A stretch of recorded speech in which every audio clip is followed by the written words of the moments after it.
Good morning student. अरे वर्गात फक्त हे दोनच मुलं आणि म्हणे गुड मॉर्निंग स्टुडंट.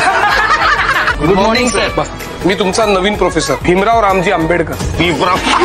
स्वतःचं नाव असं काय सांगतोय जसं काय उच्च जातीचा. पण आम्ही वर्गात तर दोघंच आहोत. हो ते दिसतच आहे, पण हरकत नाही. तुमच्यापैकी कोणी वर्गात येणार आहे? काय जाताय चला घरी, नाहीतर जे काही शिकलायत ना ते विसरून जा. तुम्ही आम्हा दोघांना कसं शिकवणार? 2 असोत किंवा 200 असो, तुम्हाला जर का मनापासून शिकायची इच्छा असेल तर मला सुद्धा मनापासून शिकवायला आवडेल, कारण ते माझं आवडीचं काम आहे. जेव्हा बाबासाहेबांना त्यांचे काही विद्यार्थी त्यांची मस्करी करतात त्यांच्या शिकवण्यावरून, कारण की त्यांची जात महार होती, पण बाबासाहेबांनी त्यांच्याकडे लक्ष दिलं नाही आणि त्यांचं काम सुरळीत ठेवलं. जसं की तुम्ही या व्हिडिओमध्ये बघितलं, बाबासाहेबांच्या क्लासमध्ये फक्त 2 विद्यार्थी असतात आणि ते बोलतात की तुम्ही आम्हाला कसं काय शिकवणार, आम्ही तर फक्त 2च आहोत.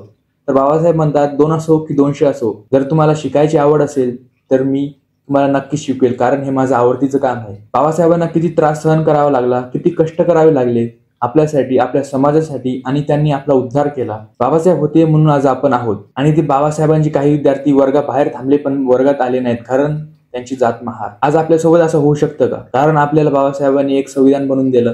तर संविधानामध्ये आपल्याला असे अधिकार आहेत की आज आपल्याला कोणीच काही बोलू शकत नाही. हे फक्त बाबासाहेबांच्यामुळे. तुमचं काय मत आहे याबद्दल कमेंटमध्ये नक्की सांगा, आणि पुढील व्हिडिओ तुम्हाला कशावरती पाहिजे हे सुद्धा कमेंटमध्ये सांगा. व्हिडिओ आवडल्यास व्हिडिओ लाईक करा. जय भीम.